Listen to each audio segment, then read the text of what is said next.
السلام علیکم ورحمۃ اللہ وبرکاتہ. سینے میں اپنے نوری، سینے میں اپنے نوری خدا لے کر آیا ہوں، اللہ کے نبی کی ادا لے کر آیا ہوں. سینے میں اپنے نوری خدا لے کر آیا ہوں، اللہ کے نبی کی ادا لے کر آیا ہوں. کہ ہٹ جاؤ اے بلاؤ میرے راستے سے تم، میں ساتھ اپنے ماں کی دعا لے کر آیا ہوں. ہٹ جاؤ اے بلاؤ میرے راستے سے تم، میں ساتھ اپنے ماں کی دعا لے کر آیا ہوں. سینے میں اپنے نوری خدا لے کر آیا ہوں، اللہ کے نبی کی ادا لے کر آیا ہوں.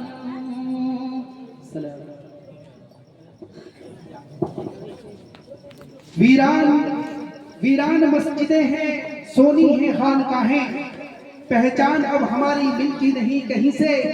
بدر و حنین و خندق خیبر کی سرزمین کو اے میرے گمشدہ دل آواز دے کہیں سے.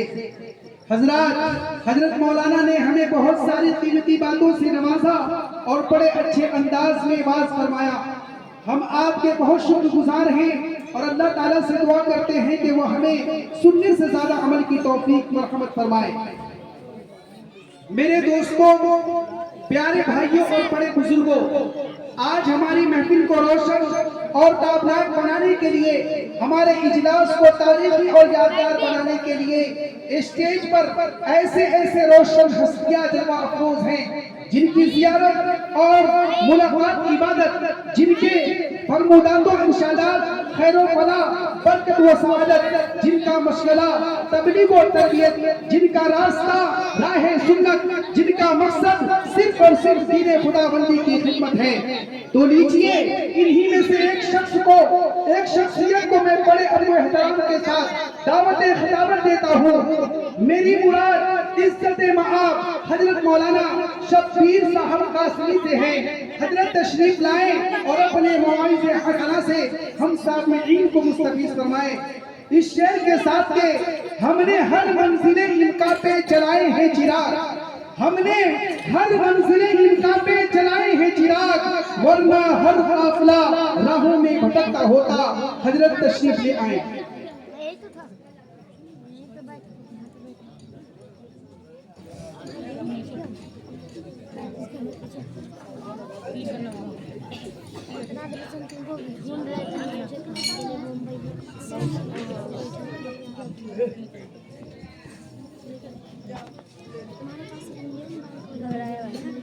محترم حضرات،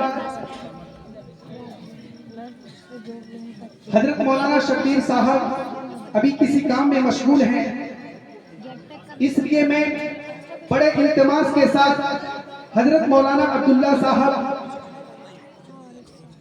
کو دعوت دیتے ہیں کہ حضرت اسٹیج پر تشریف لے آئیں اور اپنے ناصحانہ کلام سے ہم سامعین کو مستفیض فرمائیں۔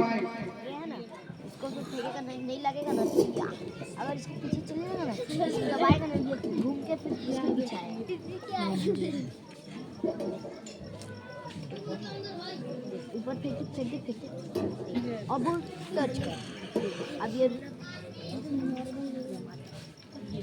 الحمدللہ رب العالمین والصلاة والسلام على سید الانبیاء والمرسلین وعلى آله وأصحابه أجمعين أما بعد أعوذ بالله من الشيطان الرجيم يا أيها الرسل كلوا من الطيبات واعملوا صالحا وقال عليه الصلاة والسلام من طلب الدنيا حلالا استعفافا عن المسألة وسعيا على أهله وتعطفا على جاره لقي الله تعالى ووجهه مثل القمر ليلة البدر ومن طلب الدنيا حلالا مكاسرا مفاخرا مرائيا لقي الله تعالى وهو عليه غضبان وقال عليه الصلاة والسلام درهم ربا أشد من 36 زنيا أو كما قال عليه الصلاة والسلام صدق الله العظيم وصدق رسوله النبي الكريم ونحن على ذلك لمن الشاهدين والشاكرين۔ اسٹیج پر رونق افروز علماء کرام، خصوصاً صدر جلسہ مخدوم مکرم حضرت مولانا نظام الدین صاحب، حضرت مولانا رضوان صاحب قاسمی اور دیگر علماء کرام، محترم سامعین، پردہ نشی خواتین میری ماں اور بہنوں، ہم سب کے لیے بڑی مسرت اور شادمانی کی بات ہے کہ آج ادارہ ابوبکر صدیق کے سالانہ اجلاس میں کچھ دینی مذاکرات کے لیے جمع ہوئے۔ اللہ تعالیٰ اس میں بیٹھنے کو قبول فرمائے۔ دیکھیے، ہمارا مسلمان ہے اور مسلمان کہا جاتا ہے ایسے لوگوں کو جو اللہ کے حکموں کو ماننے والے ہیں۔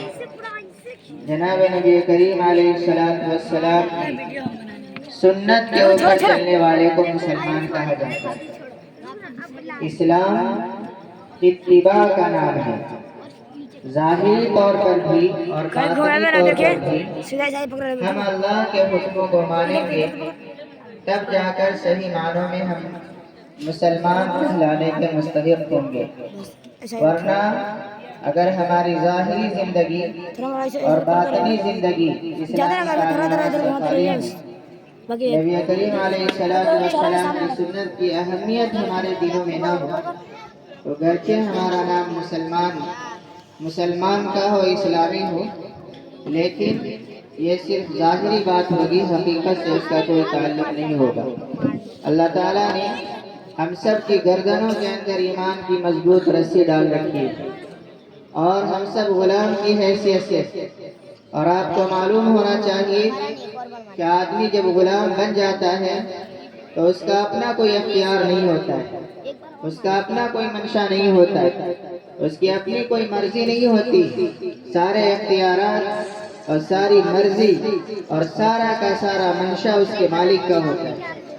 اگر غلام اپنے مالک کے اشارے کے اوپر چل رہا ہو تو انعام و اکرام سے نوازا جاتا ہے، اور اگر غلام کے اندر آقا کی نافرمانی ہو اور آقا کی بات ماننے کا جذبہ نہ ہو تو اسے سزا کا مستحق قرار دیا جاتا ہے، اور اس پر دنیا کا کوئی شخص نکیر نہیں کر سکتا. میرے محترم بزرگوں، دینی بھائیوں، ہم سب مسلمان ہیں اور ہم سب اللہ کے غلام ہیں. قرآن کریم کی اس آیت کو یہ دیکھیے اور پڑھیے اسے، جس میں اللہ رب العزت نے ارشاد فرمایا ہے ان اللہ اشترى من المؤمنین انفسهم واموالهم بان لهم الجنہ، کہ اللہ تعالیٰ نے مسلمانوں کے جانوں کو اور مالوں کو جنت کے بدلے میں خرید لیا ہے.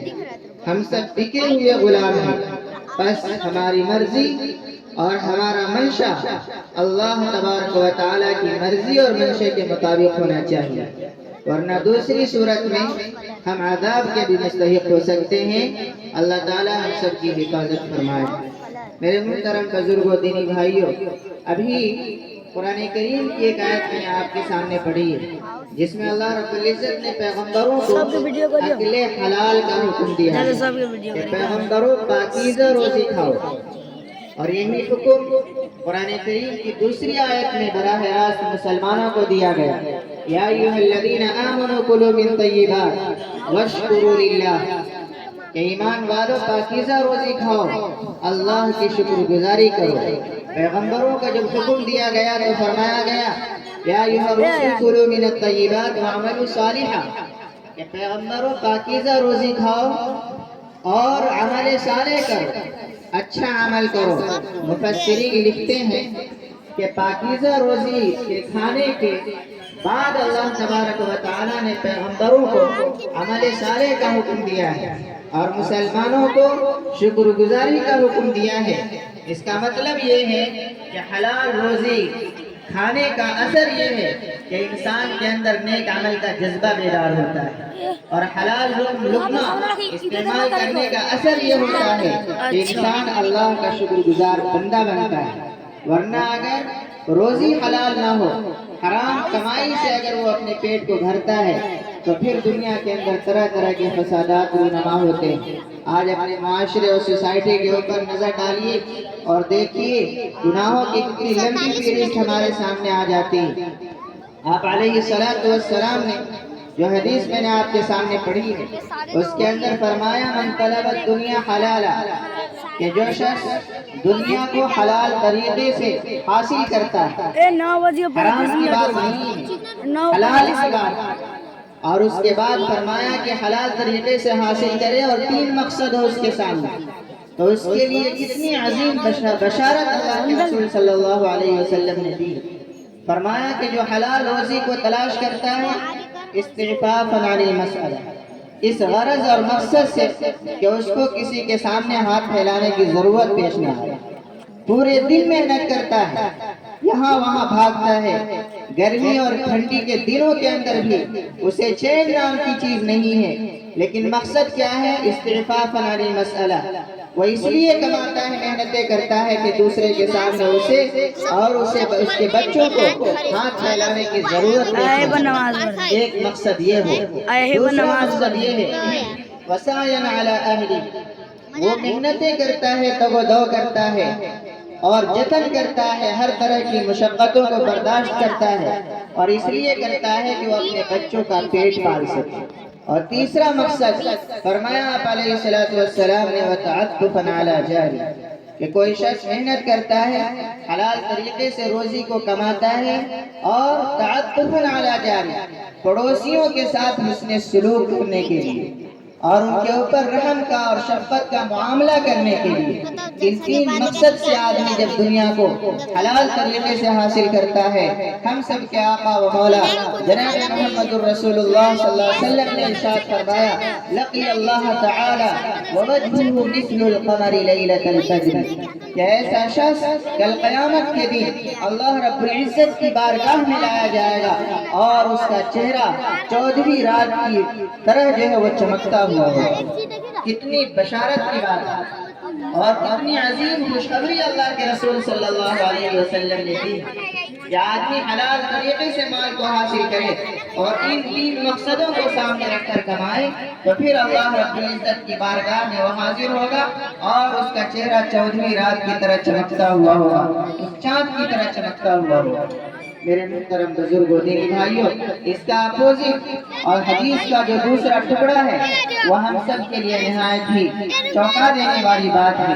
اس میں آپ علیہ السلام نے فرمایا اس کے برخلاف اگر کوئی شخص حلال طریقے سے روزی کو حاصل کرتا ہے, حرام کی بات نہیں ہو رہی ہے اور حرام تو وہ حرام ہے ہی, حرام کی بات نہیں ہے, حلال طریقے سے روزی کو حاصل کرتا ہے لیکن مقصد کے اندر بگاڑ ہے, نیت اس کی صحیح نہیں ہے, نیت فاسد ہے اور اس فساد کی صورت کو ہم سب کے آقا و مولا جناب محمد الرسول اللہ صلی اللہ علیہ وسلم نے ارشاد فرمایا کہ کوئی شخص روزی کو حاصل کرتا ہے حلال طریقے سے مرائیاً, لوگوں کو دکھلانے کے لیے تاکہ لوگوں کو پتہ چلے کہ بہت بڑا پیسہ والا ہے اور اس کے پاس پیسے کی ریل ہے, مفاخراً وہ حلال طریقے سے دنیا کو کماتا ہے لیکن فخر و مباحات کے لیے, دوسروں کو نیچا دکھانے کے لیے.